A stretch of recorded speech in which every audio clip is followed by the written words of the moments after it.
Assalamualaikum warahmatullahi wabarakatuh dan salam sejahtera. Terima kasih kepada Puan Speaker. Terima kasih kerana membenarkan untuk saya mengambil perbahasan dalam peringkat bajet dasar 2026. Bajet ini bukan sekadar angka, tetapi ia adalah merupakan satu falsafah pemerintahan ataupun falsafah kepimpinan dalam sebuah negara. Dalam Islam, perbelanjaan ini adalah merupakan amanah yang besar yang diberikan kepada seorang pemimpin untuk diagihkan kepada orang-orang yang di bawahnya, yakni kepada rakyat. Bajet juga bukan unjuran ekonomi semata-mata, tetapi ia adalah merupakan nilai dan ruh keadilan daripada pengagihan kepada mereka yang sepatutnya kita berikan. Sebagaimana Allah Subhanahu wa taala menyebut dalam Al-Quran dalam surah Al-Isra ayat 34. Al-ahdu kana mas'ula. Sesungguhnya janji itu akan dipertanggungjawab pada hari akhirat. Dan sabda Nabi sallallahu alaihi wasallam, la imana la amanatalah wala dina liman la ahdalah. Tidak beriman liman la amanatalah, tidak beriman orang-orang yang tidak amanah, dan tidak ada agama bagi orang-orang yang tidak menunaikan janji. Puan Speaker, maka dengan sebab itu dalam soal bajet ini kita mesti elakkan pembaziran, kerana ini akan merosakkan ekosistem pembangunan dalam sebuah negara. Justru itu, sebagaimana yang kita sedia maklum, hutang di negara kita ini semakin meningkat. Belanja pengurusan juga semakin meningkat. 2023 yaitu peratus bayaran khidmat hutang yang semakin lama semakin besar. 2023 sebanyak 46.3 bilion. 2024 54.3 bilion. Manakala belanja mengurus meningkat 14.9% meningkat kepada 16.3%. Apabila hutang pengurusan meningkat, kesannya apa? Kesannya ialah subsidi dan bantuan sosial akan berkurangan. Sebagaimana yang kita tengok daripada subsidi bantuan hari ini daripada tahun 2023, dulunya 71.8 bilion, menurun pada tahun 2025 pada 57.8 bilion. Maka setentulah apabila alasan daripada kerajaan kerana ia merupakan subsidi bersasar, tetapi dalam masa yang sama rakyat terpaksa menanggung penderitaan dengan kenaikan kos sara hidup secara langsung ataupun tidak langsung. Contoh seperti mana saya sebut di dalam pagi tadi, telur, contoh di telur, kerana makanan yang kita makan semua, terutama dari kalangan orang-orang yang B40. Telur grade A sebelumnya harga RM12, iaitu sebelum daripada penghapusan subsidi telur.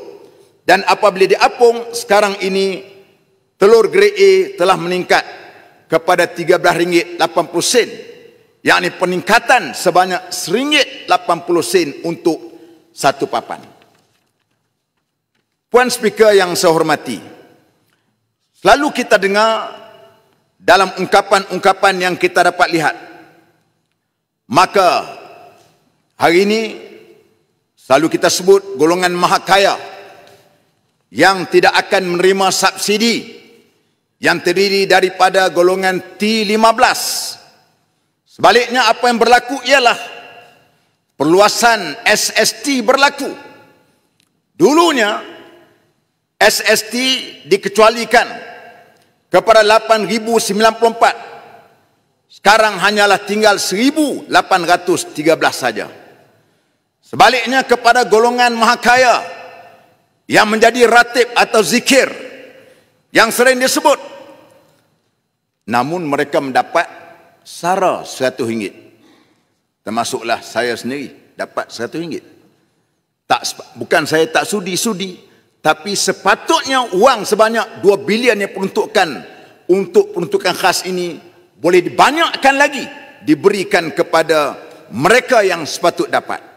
Persoalan dia, ke mana hala tuju dari segi dasar fiskal negara kita ini? Puan Speaker yang saya hormati sekalian, Belanjawan 2026 ialah merupakan perintis kepada rancangan Malaysia ke-13 yang baru saja kita lulus pada Ogos 2025 dahulu. Peruntukan pembangunan sebanyak 600 bilion untuk RMK 13. Artinya setiap tahun perbelanjaan pembangunan sebanyak 120 bilion. Persoalannya, kenapa bajet 2026 peruntukan pembangunan terus menurun? Tahun 2023 peruntukan pembangunan 96 bilion. Peruntukan 2026 turun sebanyak 81 bilion. Sedangkan dalam RMK 13 kita memperuntukkan 600 bilion, bermakna 120 bilion patutnya diperuntukkan untuk pembangunan setiap tahun. Bermakna kurang sebanyak 18.5%. Kesannya kita tengok terbantuknya perkembangan ekonomi, kurangnya penciptaan pekerjaan yang berkualiti dan bertahap tinggi. Walaupun pengangguran kita pada hari ini alhamdulillah berkurangan 3%, tapi realiti yang berlaku ialah pekerjaan yang wujud hanyalah pekerjaan yang rendah. Itu lebih banyak daripada pekerjaan yang berkualiti dan bertahap tinggi. Datuk Speaker, mengenai tata kelola, apabila menyebut tentang tata kelola, ia bukan saja hanyalah untuk mengawal fiskal negara, namun ia juga bukan saja untuk kita bicara bab kewangan. Namun di sana kita tengok ada beberapa tata kelola dan tadbir urus yang tak baik. Contohnya kita lihat Kementerian Pelancongan yang menunjukkan suri teladan yang tak baik. Bagaimana tidak ada simbol agama masjid di dalam pengiklanan untuk sambutan Tahun Melawat Malaysia. Arak dalam majlis kerajaan diadakan. Untuk pengetahuan juga dulu parlimen kita ni juga, sebelum PAS menyertai Barisan Nasional 1974, dulu arak juga dihidangkan di sini sebagai minuman rasmi. Waktu itu dengan jasa baik daripada almarhum Datuk Asri Haji Muda yang berbisik dengan almarhum Tun Razak, menyebabkan arak di parlimen dan juga majlis-majlis rasmi tidak diadakan. Tiba-tiba kita tengok baru ini amat menyedihkan dalam keadaan namanya kerajaan madani. Begitu juga dengan Kementerian Pendidikan Tata Kelola yang lambat untuk bertindak dalam kes isu kematian adik Zara. Kita tidak menyalahkan soal kematian sebagainya, itu merupakan takdir. Tapi persoalannya ialah soal pengurusan sehingga akan berlakunya kebangkitan rakyat di Sabah dan seluruh Malaysia yang bangkit secara optik, secara organik, yang tanpa ada penganjur-penganjur yang tertentu. Sebaliknya itu adalah merupakan kesedaran yang ditunjukkan oleh rakyat. Begitu juga dengan Kementerian Pengangkutan.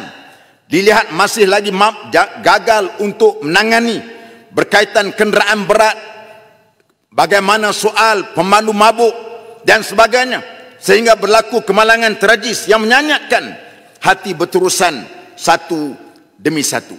Oleh itu, usah bicara berkenaan dengan tata kelola kalau perkara ini kita tidak dapat selesaikan. Datuk Speaker, saya nak bicarakan berkenaan dengan hal yang berkaitan dengan pembangunan tanah dan harta wakaf.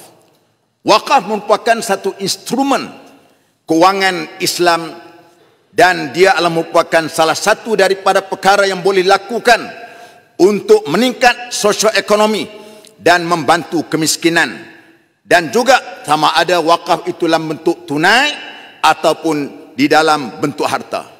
Persoalan saya, berapakah hektar tanah wakaf yang masih belum digunakan? Tuan Dipertua, RMK 9 diperuntukkan berkenaan dengan wakaf ini sebanyak 213.2 juta. RMK 10 23.6 juta. RMK 11 sebanyak 53.7 juta. RMK 12 25 juta. Tapi belanjawan pada tahun 2026 ini pula sebanyak 250 juta untuk negeri Pulau Pinang saja. Kenapa? Perkara ini hanyalah untuk Pulau Pinang saja. Pertama, persoalan saya nak guna dana mana projek ini? Adakah ianya juga akan digunakan juga, akan dilaksanakan juga di negeri-negeri lain selain daripada Pulau Pinang? Akhir sekali ialah berkenaan dengan pesawah. Ini kawasan saya.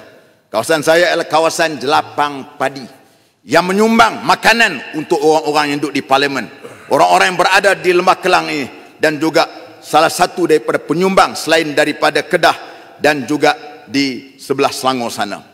Isu pesawah tak pernah selesai.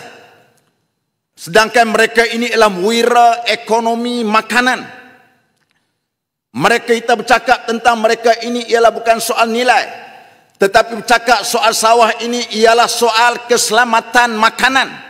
Ini yang kita nak. Perkara yang berlaku ini yang kita mau bincangkan. Kalau kita tengok SSL kita semakin mengucuk, bukan semakin baik. Kita pun tidak faham. Negara kita seperti mana Indonesia, seperti mana Thailand, negeri yang seiklim dengan kita, mampu untuk ada SSL. SSL mereka itu lengkap dan juga mereka mampu untuk ekspor kepada tempat lain. Sedangkan kita pula terpaksa menagih daripada mereka.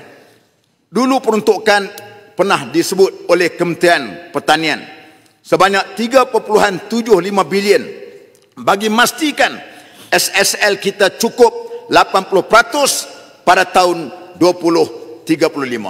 Tapi keadaan itu tidak tercapai sampai hari ini.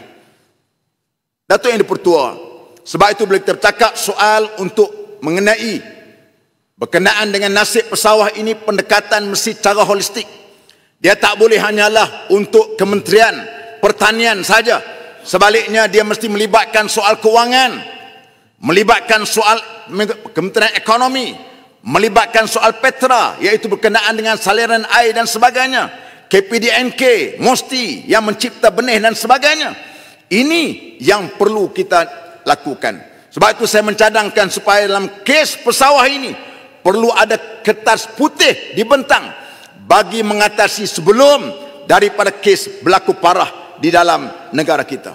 Walaupun peruntukan sebanyak 2.62 bilion untuk maklumat Datuk Yang Dipertua, 30% saja yang dapat terus kepada petani dengan RM500 untuk sehektar. Tetapi selebihnya ialah kepada vendor-vendor, kepada tauke-tauke yang tak buat padi. Mereka ni yang untung dari segi racunnya, bajanya, benihnya, pajaknya, tuainya. Mereka lah yang dapat. Sedangkan manakala petani ini pula pimai-pimai tangtu, tangan kaki naik ke matu, nasib mereka masih tak lagi menentu. Maka sebab itu saya mencadangkan supaya benih padi terutamanya mestilah diberikan kepada petani untuk buat. Cuba bayangkan benih petani orang duk buat benih ni, dia dapat subsidi daripada kerajaan untuk satu kampit RM20.60. Satu kampit RM20.60. Dia jual pula sebanyak harga kilang RM52 dan kita tengok campur RM52 dengan RM20.60 yang dia dapat free gitu, artinya RM72.60. Untung dah RM20.60. Patutnya dia kena jual hanyalah RM42-45, tapi sebaliknya sampai RM60, RM55. Inilah yang berlaku kepada nasib petani yang ada pada hari ini. Dahlah begitu kualiti daripada petani ni, kualiti benih ni pula tak baik, tapi mereka pula terpaksa membayar dengan harga yang begitu mahal terhadap mereka sendiri. Maka sebab itu kita nak supaya benih sah petani ini mesti diberikan kepada mereka. Sikit lagi. Berkenaan dengan hal yang berkaitan dengan pelan tindakan khas syariah inklusif OKU 2025. Saya menyarankan agar komuniti OKU dilibatkan secara langsung dalam menjayakan hasrat tersebut. Perihal perkembangan Al-Quran Braille Mashaf Malaysia yang telah diusahakan oleh pihak JAKIM, yang diluluskan oleh KDM dengan kerjasama USIM, Persatuan Orang Cacat Pertis, hingga melahir Al-Quran Braille Mashaf di Malaysia ini. Usaha ini perlu diperkasakan dengan pembangunan Quran Braille ini melalui penglibatan mereka di kalangan orang-orang di kalangan mereka yang terdiri dari kalangan orang-orang susah. Satu lagi ialah berkenaan dengan permintaan kawasan saya, iaitu melibatkan mengenai stesen komuter yang terdapat di Bukit Merah. Saya cadangkan supaya stesen itu dibuka kembali kerana dah tutup yang tu. Jadi menyebabkan kita tengok tidak memberikan apa-apa manfaat, tapi bila bukanya stesen itu sekurang-kurangnya dia akan dapat majukan. Di sana ada Lake Town, Bukit Merah Lake Town Resort, dan juga di sana juga ada Tasik Bukit Merah yang boleh menjadikan tempat destinasi pelancong untuk memudahkan orang datang daripada Batuas dan juga datang daripada Ipoh. Dan satu lagi ialah berkenaan dengan hal berkaitan dengan kedai. Apabila pelaksanaan SARA seperti yang disebutkan oleh Rantau Panjang tadi, berkenaan dengan apabila buka SARA, mungkin Tuan Speaker, kawasan Tuan Speaker pun sama kena, bagaimana matinya kedai-kedai runcit kecil pada hari ini. Sebab kerana kedai-kedai tertentu saja dapat. Saya boleh bercakap bab ni, tadi Timbalan Menteri Kewangan beritahu, dia kata minta dapat. Tak betul. Ini saya baru dapat saja dan saya hubungi dia. Nama dia Syarikat Lesung dekat Pekan Bagan Serai. Dia beritahu dia sudah minta tetapi tak dapat. Dan begitu juga kita boleh tengok sendiri. Sebab tu kita minta menteri-menteri ni pergi tengok dekat pasar malam hari ini bagaimana keadaan dia. Oleh itu kita cadangkan supaya kalau boleh berikan bentuk cash macam BRIM zaman Datuk Seri Najib beli dulu. Senang untuk rakyat belanja, ikut dia nak beli. Walaupun ada dari kalangan wakil rakyat daripada PH kata nanti takut beli rokok, seorang dua beli rokok, hak banyak tak beli rokok, nak beli makanan, nak beli burger, nak beli. Sekarang ni kita tengok tidak berlakunya soal stimulus ataupun tidak berlakunya rangsangan dalam perniagaan-perniagaan kecil berlaku apabila SARA ini hanyalah khas kepada kedai-kedai tertentu saja. Terima kasih kepada Datuk Speaker. Wabillahi taufiq hidayah. Assalamualaikum warahmatullahi wabarakatuh.